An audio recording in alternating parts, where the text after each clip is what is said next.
30, if you could make your way.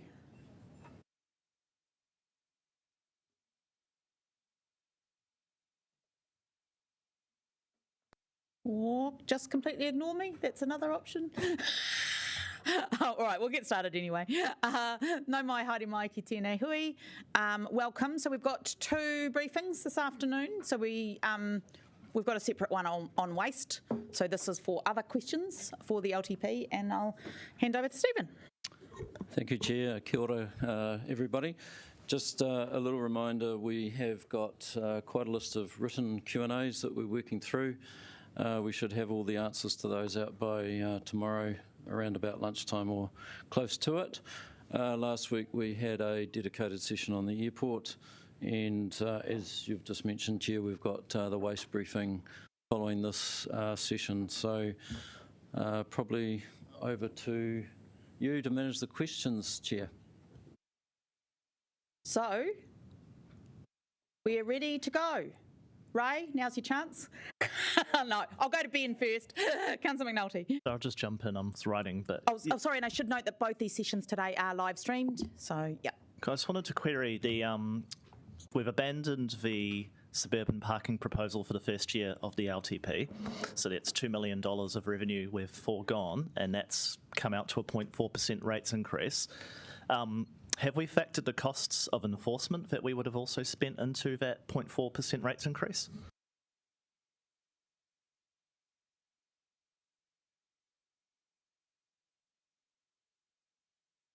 It's all encompassing, so it has been factored in.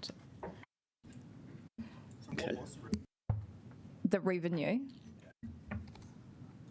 We'll have to get Kevin to speak to that, and he's not here at the moment.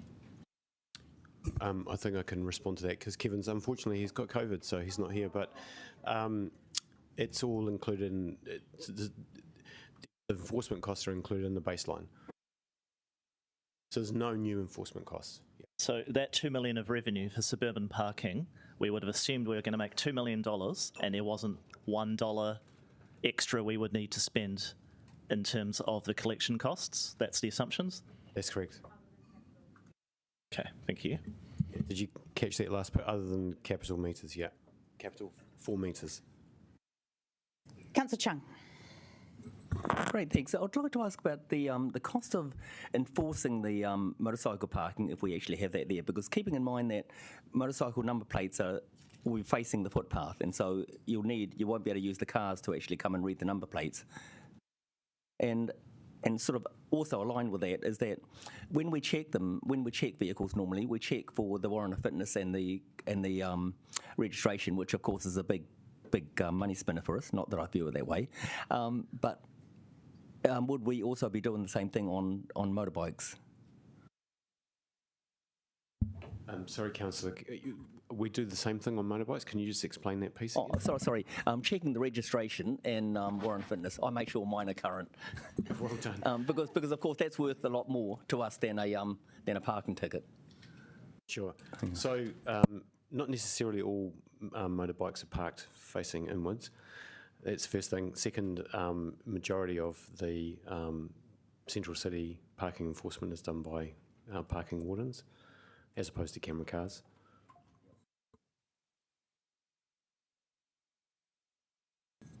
Do we actually need any additional labour to do that, or can we do that with current staff? With an existing. Oh, great, thank you. Councillor Free. This might be one more for Kevin, but maybe someone else can answer it. Has there been any thought given to whether we did more enforcement, we could actually collect more fines rather than change things?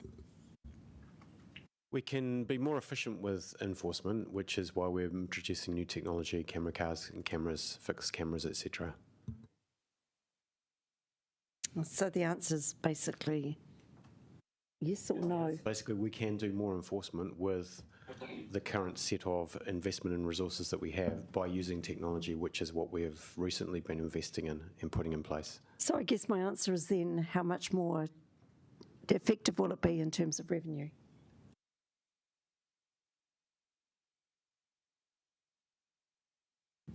without changing anything. We're not looking, I mean, the key thing here in terms of our parking revenue, we're actually looking at that and budgeting for that in terms of the cost of a provision of service, as opposed to looking at revenue collection from a compliance perspective. So, we do look at the more the revenue collection, there'll be some base information around, penalties and other charges, but a lot of the fines that we have and there's huge amounts of collectability issues with those as well. So it's not something that we actively budget for in terms of a whole lot of costs or anticipating revenue come in. We really just budget for the revenue that's associated with the parking service itself.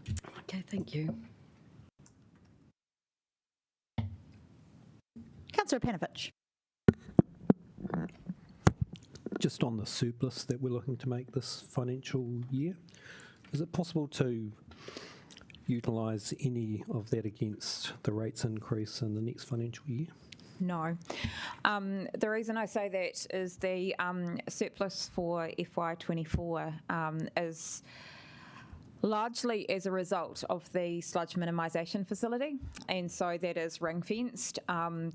If we extract that financial result from our financial statements, we're actually looking at a deficit because we're not looking to fully fund our depreciation, so we will still have a deficit as we planned to in the annual plan, recognising, of course, that the sludge and the way that that's accounted for kind of masks that.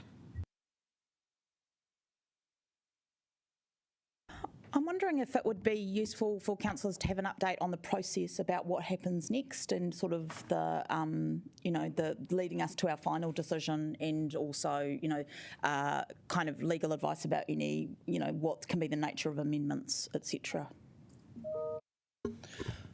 Okay, so on Thursday, the 30th, that's the major day for all of the decisions on the LTP, because once those decisions are made, we have to prepare the documentation and reflect any decisions that have been made in the financials, and our auditors obviously examine all of that in order to come back to the council meeting, or actually the committee meeting first and then the council meeting at the end of June. So really what we are saying is that there can't be any changes post Thursday in order to have a long-term plan. So Thursday is the day to make all of those decisions, because after that there won't be time to actually complete an audit and then have council adopt it. So, and that's the way it is probably every other time we've ever done an LTP, and the same for all councils. Okay, councillors online have some questions. The first being Councillor Pannett. Thank you, everyone. I had put that in my written questions, Andrea, but as discussed, I'd love to just get a breakdown of those rates increases, apart from anything for communication purposes. So do you have a rough idea in terms of the depreciation and the water of the 18 or the 16%? Yep, just one moment. Cool, thanks. We don't have it to hand, but we definitely will put it into the Q&A. We are working through that, so it definitely has been acknowledged and will be put there. Cool, and I presume that will be part of the comms that go out, just so we can explain it to the public? Yeah, we can make that happen. Yep. Yeah, I think that would be helpful. In terms of the climate change cuts to mitigation-wise, I'm opposed to that. What is your advice about the impact on our ability to cut our emissions by the deadlines that we have set ourselves? Through you, Madam Chair, it's Liam here. I think the best advice we can give you would be via an update to Te Atakura in October. It's very hard to understand, given what we've looked to reduce from a mitigation point of view relates to how we work with the community to reduce emissions, so it's quite hard to understand and compute that. I'll try to get something through in an email later on today about what our current emission levels are and what we're forecast to achieve. But again, Te Atakura, when we have a sense of decisions made through the LTP, we'll be able to bring something back in October and give you a sense of those targets, whether we'll meet them or not. Okay. Thank you. And just last question for now, then I'll go back on the list. Very small question. Staff didn't seem that enthusiastic about helping with signage for the Great Harbour Way. And I was just curious how much that might be, because it just seems like a small investment for what would be a big tourist attraction for the city.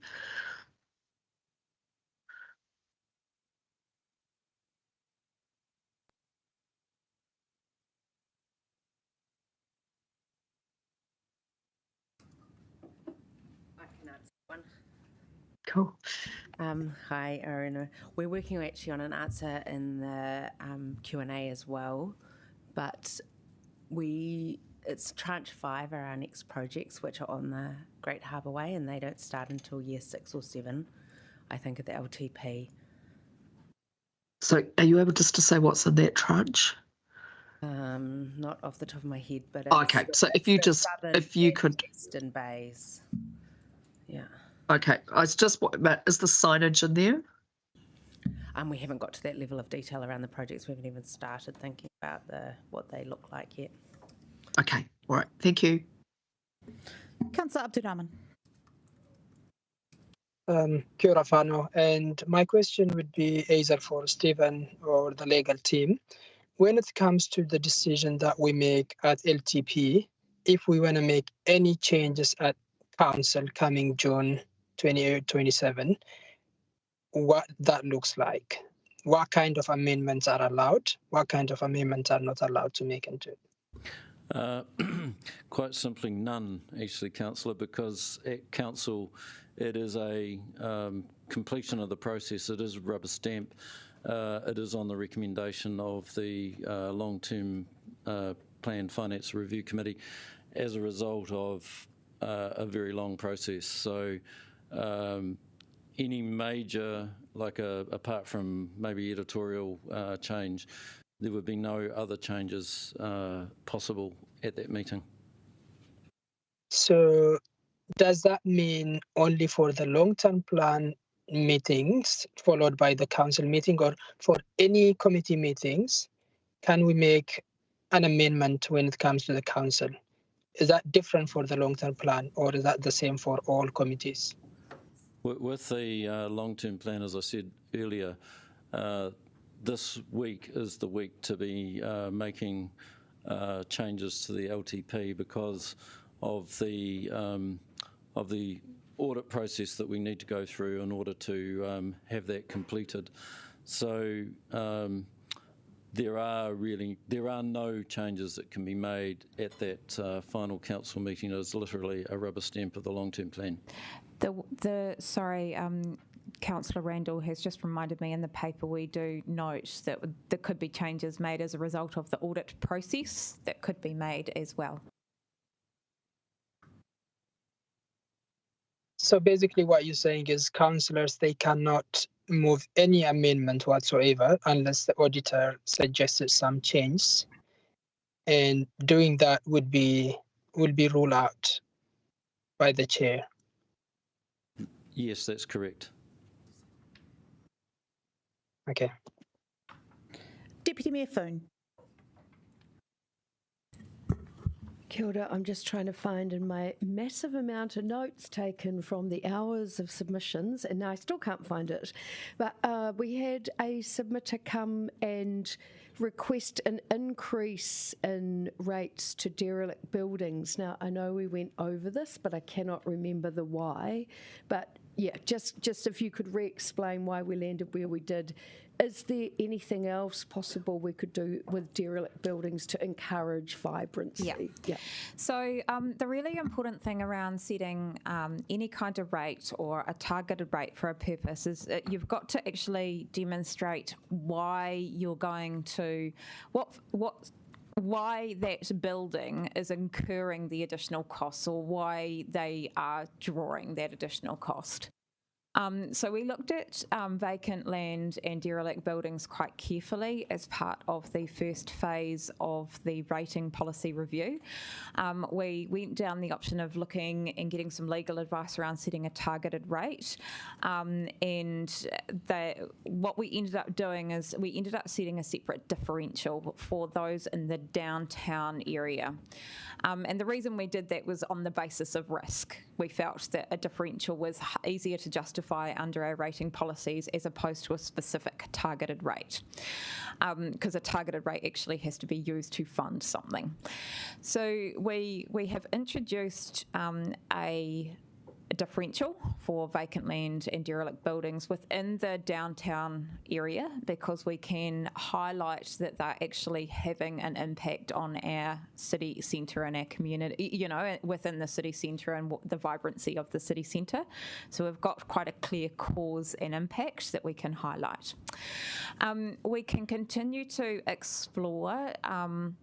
So we went out and we consulted on those policies. We had that separate consultation, and that has been built into the long-term plan now. To make changes, of course, you can look at asking for us to make those changes, but we would caution some of that because we've already been through that consultation and decision-making process. That said, I've fielded a number of questions and queries and observations from elected members that we will look at as part of the second phase of the rating review, which is to a certain extent already underway because we'd already scoped up part of that as part of the first phase. So we can certainly look at what's working, what's not working, and where could we explore that going forward. Councillor Rogers? Yeah, my question was really just in addition to point 86, which talks to the development contributions policy, around what the next steps look like for that. In terms of when they come into phase, does that mean that it's now coming into effect later, or was it kind of always planned to come into effect at that time? The process for DCs runs concurrently, but the decision-making process is later. So one of the steps that you have to do is you actually have to set your program of work, your capital program. So that isn't formally done until later in June, and after that we come back with the DC policy. So at the moment I think it's scheduled for August or September. So it's at that stage where you'll see more detailed analysis in terms of the feedback we've received and officer advice at that point in time. Does that mean that there would be further opportunity for feedback based on the revised capital works program, or is it kind of the assumption that the opportunity for feedback on the capital works program was this process and then the policy? It's the LTP and then the policy follows. Yep. Perfect, thank you. And that's standard process. Yep. Councillor Calvert. Yeah, my question centres around clause 111 on renewal cycles on page 25. I know in the consultation document there was a comment about renewals were 25% less than what they should be. Is that still the case with the final version? Yes, that is the case. Yeah. Okay. And one of the things is that because we're not renewing all our assets on time, do you have an idea what that 25% equates to? Like $500 million, or have we got a rough idea? No, I don't have a rough idea. I can't do the maths off the top of my head. That's a bit shocking for a CFO to admit, isn't it? Look, what I would say is, in terms of that, we just have to remember the context in which we're setting that. So within the asset management plan, we're saying we're going to do 75% of what's driven out of the asset management plans. Now, the asset management plans kind of build in every kind of scenario. What we'll be looking at doing within achieving some of those savings, and this is not unusual to have, albeit we are pushing ourselves in this space, is to ensure that we are motivated to think about things like our procurement process, the way that we are actually renewing some of our assets to make sure we're doing it in the most cost efficient and using technology as appropriate and those kind of things as well. So we have actually used this as an approach in previous years. but that's the premise for it. It takes what the asset management plans say and really focus, which is a real base number. Yeah, and we work back from that. Because I noticed there's the last comment, underpinned by good understanding of asset condition. And I asked this question with Thornton Quay on my mind, where we are doing roads, but then underneath we know that the assets are probably at 100 odd years old, are probably not in a great state, but we've got no money. So we aren't doing it with water assets. Yeah. So just bearing that in mind, the water assets, Three Waters assets, are slightly different in that Wellington Water manage those, and so we're operating to that. But we are doing it with assets that we do have that knowledge about in terms of roading and the housing portfolio and assets that we do have relatively good knowledge over. We wouldn't recommend taking that approach with Wellington Water. The basis of Wellington Water's, renewals profile is one of affordability as well. Can I also just add in the transport space, because that's where it's most significant, whilst the budget is reducing by 25%, we're not actually renewing 25% less assets. We're just choosing, for instance, resurfacing being the most common renewal, to resurface with a different material. So chip seal versus asphalt, because it's much cheaper and it's more durable. I thought social housing was our most biggest asset included in here. The transport will be the largest value asset, I would have thought, but I'm not sure. But they're both very similar, yeah. Thank you. Recognising, of course, we are also investing a lot in housing through the HUP too, so that's another rationale for only doing 75% of the renewals in that space, because we're already investing through that program as well. Is there anybody who hasn't asked a question? Because I'll go back to the second round. Yes, Councillor Wineta. Actually, Right, Councillor Chung. Great, thanks. Is it one question? Because I have 4 questions. Up to 3, Councillor. Okay, up to 3. Okay, I'll go backwards over the most recent discussions. Wellington Water categorises the importance of their inspections into different categories, first 1, 2, 3 and 4. Now, when we're looking at the renewals, do we have any influence over these ones? Like, we may have a particular area where we prioritise because it's of more importance to us. So can we influence these priorities apart from what Wellington Water have actually said the state of the pipes are in? We are able to. We rely heavily on their advice in that regard, but we are able to. Thanks. Okay, the second one is you were talking about targeted rates just now from someone here, and you were mentioning earlier on about the risk between it. So what is the risk? So the risk that I was referring to in regard to that particular query from Deputy Mayor Foon was you can't just set a rate because you want to collect money off a certain group of ratepayers. We can't? No. Oh. So under the Local Government Act, it's a land value tax, right, for the services that we provide. And so you need to make sure that there's a clear link between the service provision and actually what is being paid. And so we document all of that through things like our funding impact statement and our revenue and financing policy. In terms of a targeted rate, when you set a targeted rate, you need to be really clear around what the benefit is going to be. And so that was the kind of key decisions that we were looking at around whether or not we should set a targeted rate for a vacant land or derelict building versus whether or not it was better to just be a differential, and we went to the latter route. Okay, so I'm asking these questions because I've just finished a meeting with developers and I was talking about target rates. So would there be different categories like if a developer says, oh look, I have this building here and I'm trying to get it resolved, I'm trying to get it thing, and I've got people work on it. So does that put them onto a better category? Yes, we'd absolutely work with the building owner in that kind of situation. And what we have built into our policies is things around rates postponements and things around rates remissions that kind of apply in those kind of situations. So if someone says to us, we're going to work on this building, we're going to start this work, we would postpone that kind of level of rate, and then we would remit that when they prove to us that work has been completed. If they didn't complete that work, we would lift the postponement and they would need to pay. So we've built that into our remissions and postponements policies. Oh, okay. So sorry, Ray, that was 3. That's 3. That was 3. I can put you back on the list. Right. Councillor Young.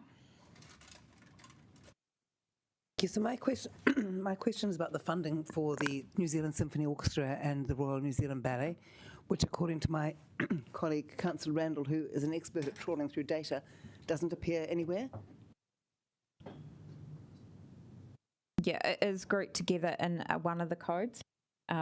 We can find out that code later on and provide that detail to you both. Great, thank you.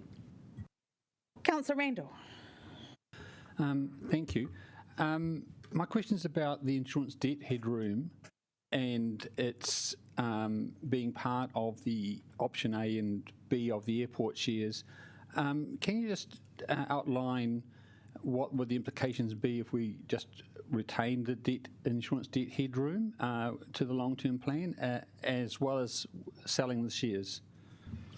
So the debt headroom was originally put into the Council's financial strategy in 2021, because when we did the modelling back in 2021, or as I understood it, when the modelling was completed in 2021, what we noticed was that what we expected, the damage arising from a significant event versus what we had insured, there was a gap of 272 million, and so the decision was made by that council to include a buffer within their 225 limit. So that buffer has continued. We now know the problem is $2.5 billion. So we have recommended, based on option A, that 272 no longer needs to apply if we were to sell the shares, the entire shareholding. Regarding whether or not you wanted to retain that, that's entirely a council decision. What I would say is, the 272 no longer really means anything tangible in terms of an amount, but if you wanted to retain some level of headroom, that is a policy decision that this council is entitled to make. So my question is, what impact would retaining it have on the council's plan? So at the moment, what would happen is, within the current capital expenditure program, you would be, if you added that debt headroom in for the first 2 years, we know we're slightly over, essentially you would start to show yourself coming within that debt headroom, including the 272. Sorry, can't say that fast, by years 9 and 10. So you would show quite a clear and deliberate movement in that direction.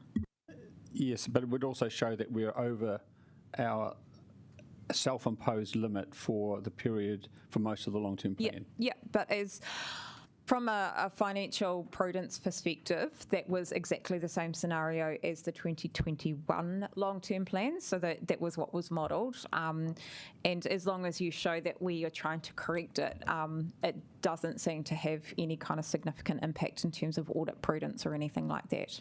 Okay.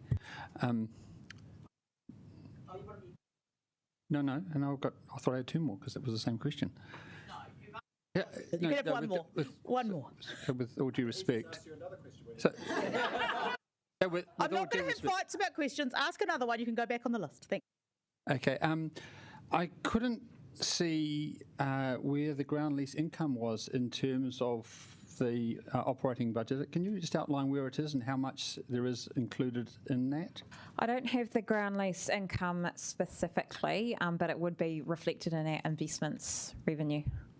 Yes. Good. Okay. Could you just show me where it is, because it's not where I thought it would be? Yeah. Councillor Pannett.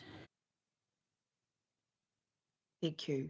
I found the submission from Wellington Free Ambulance quite compelling. Is it possible that we really do need to make them a priority?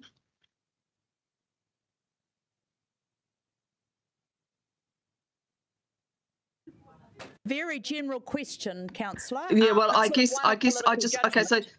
So the question is, Councillor Matthews, what are the consequences of not giving them the funding?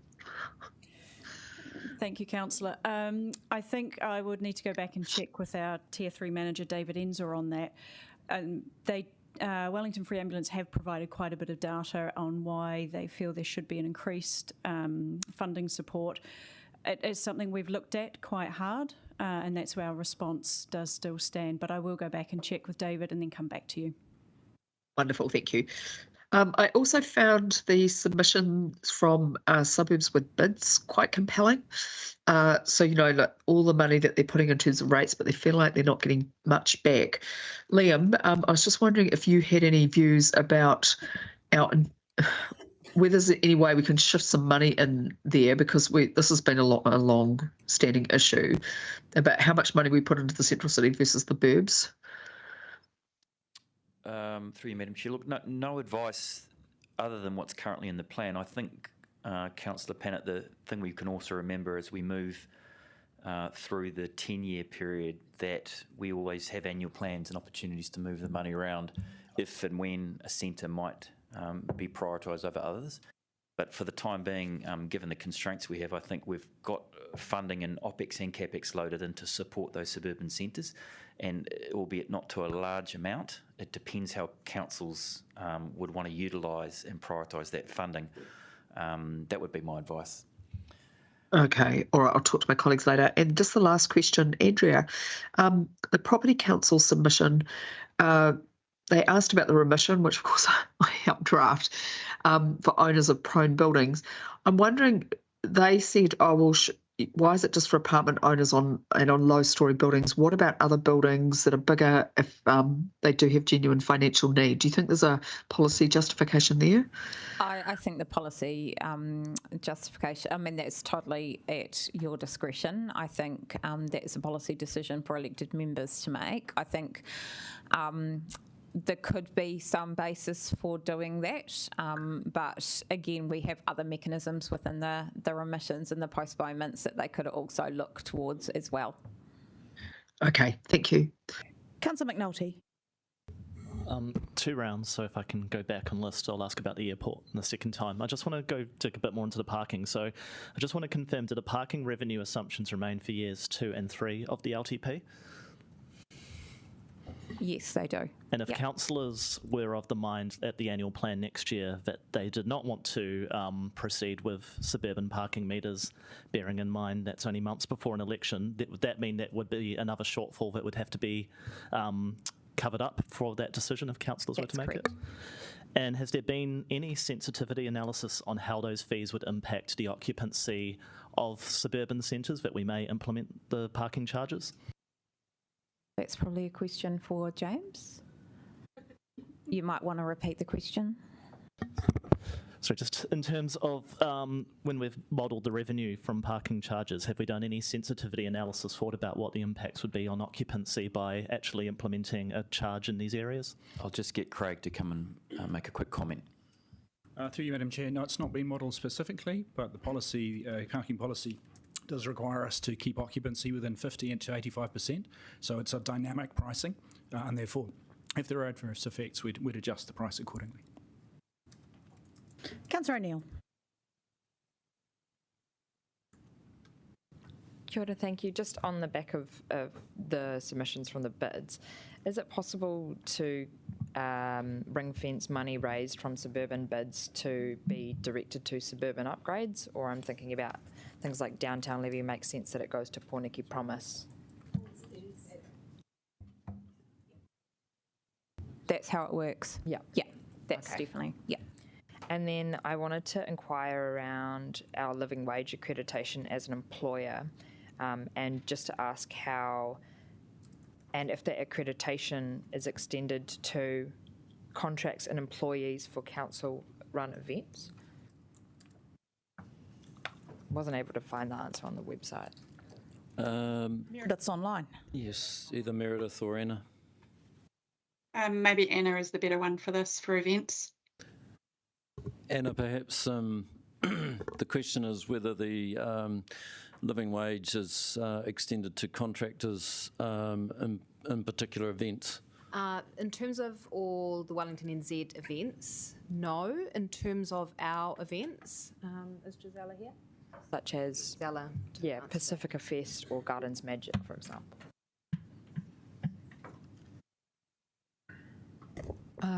We pay, we employ hundreds of people on city events, so I'm generalising, but in general we pay in excess of living wage for events participation when they're performing on the night. Yep. Okay, thank you. Councillor Abdurrahman, you still have your hand up? Is that, have you got another question? Oh, no, sorry, from the previous ones. Okay, thank you. Deputy Mayor Foon. Yeah, just an airport question, and it's a memory lapse, so sorry, but just the ground leases are estimated at 263 million. Why are we only recommending between 50 and 80 for sale? Yeah, so through work that the property team did, I'm not. Is Easton here?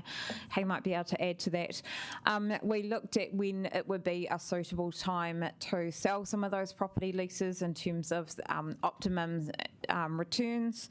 There are other things at play with certain ground leases in terms of, the conditions of those or what they could be used for. So they may not, not all ground leases would necessarily be able to be sold immediately, or, would need to look at that. So we looked at the ones that we thought could be reasonably sold over the course of the next 10-year period in terms of optimum sales, and that's what we forecast. That's it. Right, thank you. And second question, if that's right, Chair. Toi Pōneke, I have put this in the Q&A, but it would just be good to get an overview. We had quite a lot of submitters coming in saying that they were happy with the lease, and so it was a bit of a confusion. So I guess a couple of questions, just a reminder of what our proposal is for Toi Pōneke and when councillors will be getting an update on that. Through you, Chair.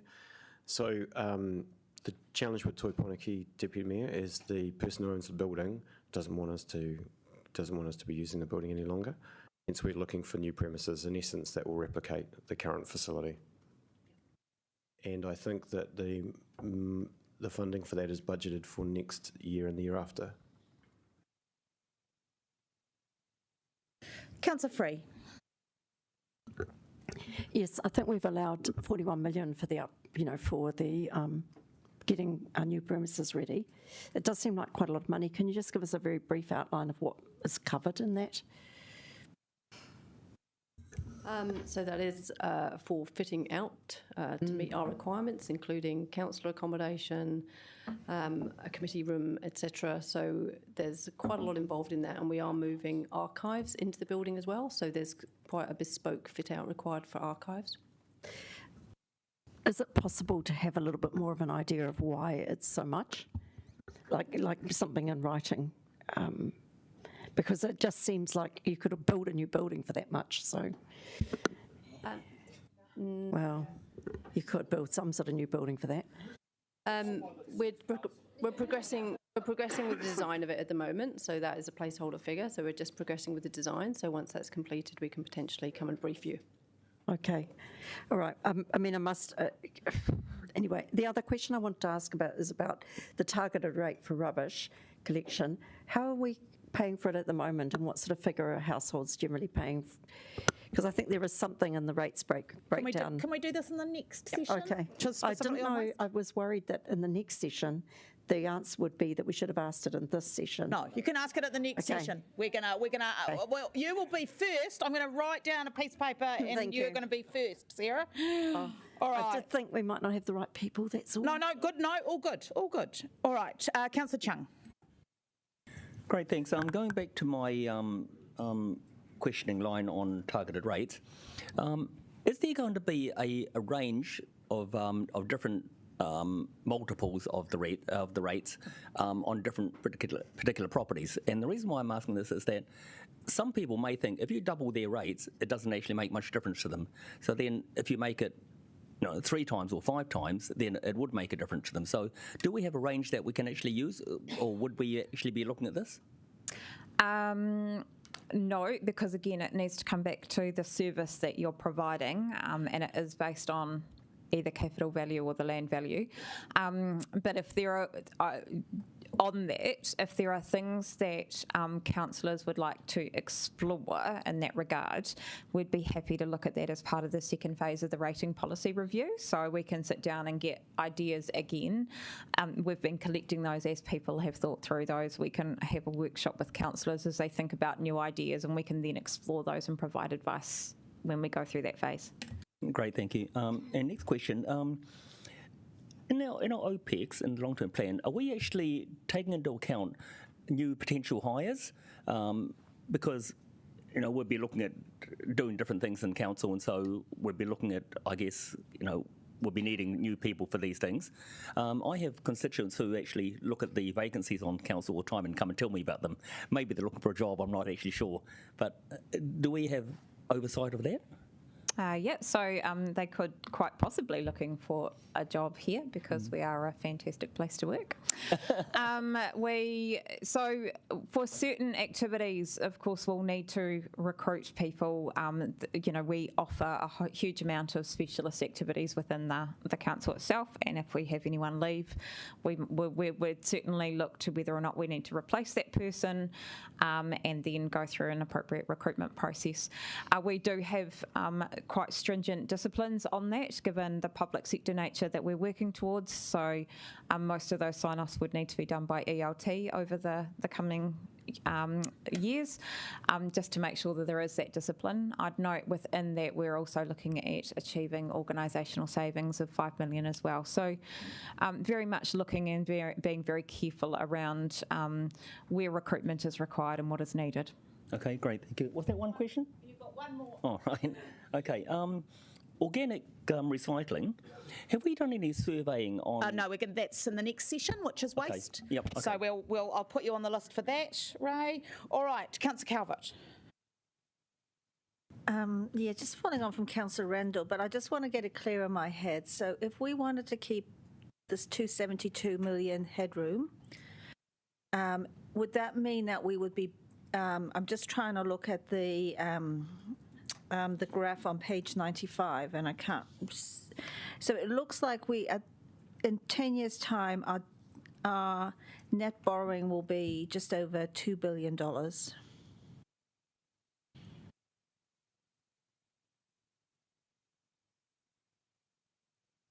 was page 95.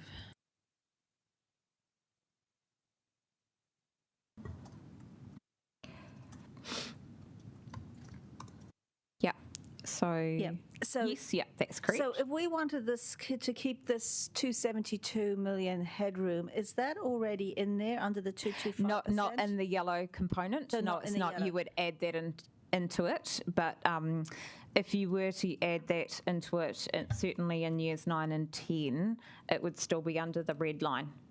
Okay. Yep. All right. So what we're saying is, before then, it would keep down below that. It would be down below that, but increasingly building up over that 272. Yep. Okay. I've got a graph that I could show you offline. That would be for great. anyone that's interested. Thank you. Yeah. Councillor Randall. Thank you. I just wanted to also, I want to ask about the suburban parking thing again too.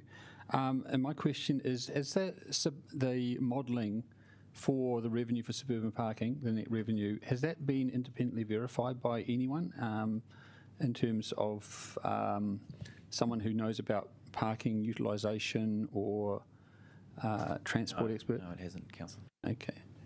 My second question is, with Wellington Water, they've outlined a short, they need some more money. Well, they've got to do less with the money we're giving them.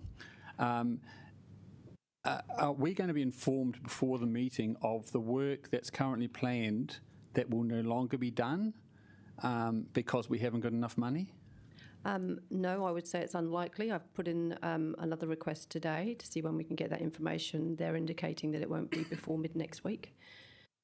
So we're going to need to approve a plan which we don't actually know what's missing. So what we've asked for confirmation, which we may be able to get, is whether those projects were included in option C of the consultation document, if they will still go ahead, and then they will find balance from elsewhere. So we're just looking for that confirmation now.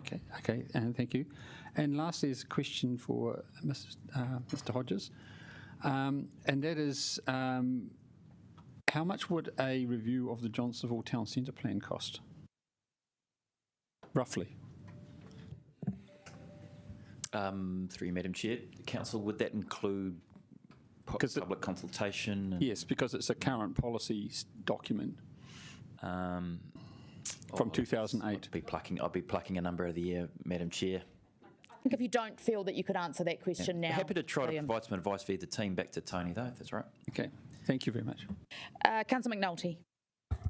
Thank you. Just a few on the airport. So obviously we, as councillors, became aware last week of this material fact that we need to find a 450 million capex cut should the sale not proceed. So I guess my first question is, why wasn't that something we were able to put into the LTP consultation document? So in the consultation document, we signalled that we would need to fundamentally look at our capital expenditure program. What we then did in terms of our briefing last week is we were reminding councillors of those key messages.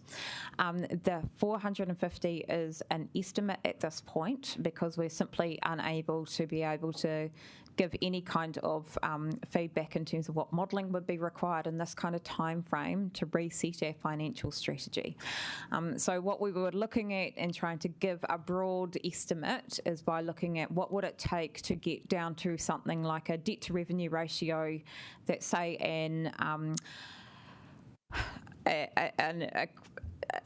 that isn't credit rated, for example, and that would be about 175% debt to revenue for any non-credit rated council, and so that would be down to at least 450 million. So those were the kind of estimates that we were looking to achieve. But as we note, that if you don't proceed with a sale, we would need to fundamentally rethink our financial strategy. We'd need to do that work, and we'd need to consider where the capital expenditure program would be. Yes, thank you. So I guess, when you said it's an estimate, I take that, but when was that figure first quantified? Obviously, last week was the first. Last week. Governing body. It was last week. Okay. And we spoke in the PX part, and I'm being careful here, about the potential for personal legal risk. I just want to confirm council would provide no insurance cover for councillors in such a circumstance as was outlined.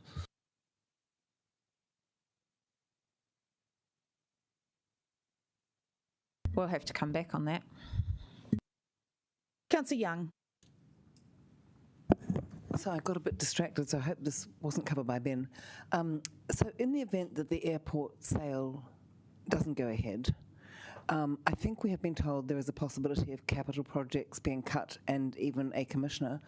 Could you tell me which capital projects are at risk and whether, as it's capex rather than opex, whether it would have any effect on the rates? Because I don't think it would it? No, so the question around which capex would be cut, that would be entirely a decision for you as elected members.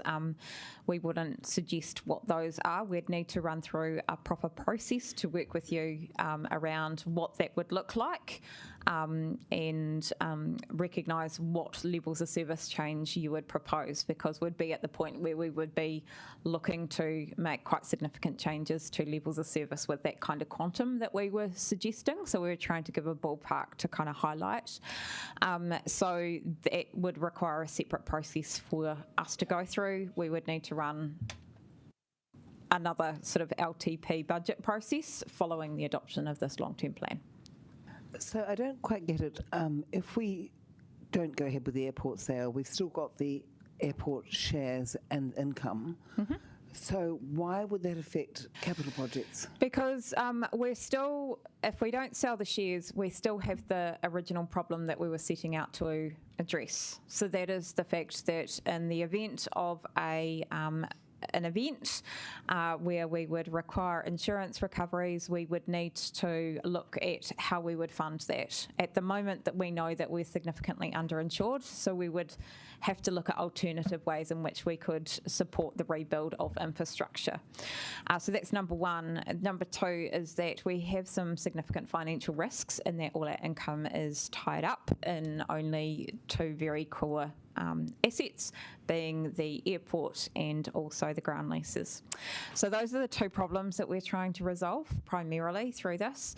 If we choose not to sell the airport, those problems don't go away. So what we would be recommending in terms of taking your financial strategy forward is what else can you do to mitigate those risks? And the only available option to mitigate that risk is to either increase rates significantly or to ensure that you've got debt capacity. You're not going to be able to increase rates that significantly to address the risk. So what we're recommending is that you would need to ensure that you've got debt capacity to be able to mitigate those risks if and when they do arise. Just want to check. I've got you, Ray. Any other questions? I'll go you first, Tony, but we'll probably only just one because I want to have a little break between the next session. Okay, thank you. My question is around the cycleway, future cycleways program. Given that the cycleway program is going to be severely financially constrained, is the current $5 million a year allocated for cycleway planning still appropriate? And if so, why? Yeah. So I can start this off and Liam might interject. So our long-term plan is based on quite a number of suite of assumptions. This was an assumption that we had made during the consultation phase. Obviously, since then, there's been some signals from the government. We still need to work through what are the implications, and they haven't said no, that funding won't necessarily be available, but they'll be looking to rationalise. So we think it's more prudent to hold that funding in there. We have recognised that as a very high level of uncertainty in our assumptions, so we've tried to be really crystal clear about that. And we can note in the long-term plan document that, and we have in these in correspondence with councillors, that if those assumptions change, we will look to make modifications to that program at a later date through the annual planning process. Yeah. If you've got one more quick one, have you got another question? No? Okay, Councillor Chung, probably just start with one. Only one. Insurance risk. When we look at our levels of self-insurance, when we're looking at the level of insurance coverage we have, do you think there's any difference in what we do and what a private company would do? Like, do we have more responsibility or something well, like that? I think there's probably two ways to answer that. The first I would say is there is a bigger onus on us as a public sector organisation, right? You know, in the event of a disaster, people will be looking to Wellington City Council to help the city get back up and running. That's a known expectation that our community will have. They'll be looking at us to get up and running, to issue building consents, resource consents, all of those kind of things. A direct comparison with the private sector is not necessarily that relevant. What I would say is, in terms of the level of insurance, the challenge that we're facing here in Wellington is probably just as akin to what is happening in private, with private businesses as well. So there is a comparative at that level. Oh, great. Thank you. You can have one more, Councillor. Standard & Poor's, their prime job is to look at the debt to revenue ratio. So what interaction do we actually have with them? Like, is that their prime job or is that their only job? And so do we actually talk to them about what we're planning to do, or do they make their decision and then we go back with that? So that's not their prime job or their only job. They look at things more than just the debt to revenue ratio, although that is one key metric that they do use. They are constantly monitoring our performance. They could even be listening in now. They constantly monitor our performance. We have been proactive in giving them updates. So, for example, when the council adopted the consultation document to go out for the public, we sat down with them, virtually because they are based in Australia, and we talked them through the decisions that the councillors had made as part of that. When they undertake their reviews, they come down, they sit with us, they talk to us about our financial planning, the key risks that we face. They ask us for clarification on all our planning and actual results. They meet with the mayor, other members of the governance group to ask about, the governance of finances. That's independent of staff advice. So they take a really wide lens. And then they also look at us compared to other councils in both nationally and internationally and what we do. So they take a really wide lens to the work that we do. They are not responsible for telling us what we should or shouldn't do, nor can we go, hey, if we did this, what would your response be? Because they need to look at that wider package. But the information that we provided on the slides last week in terms of the airport sale briefing was the exact wording out of the Standard & Poor's briefing, their report to us, because they are obviously recognising our insurance risk and they are watching with interest on how we're mitigating that risk. Great. Thank you very much. Okay, thank you. We're going to take a 5-minute break and we'll come back for the waste session at 2:30. Thank you.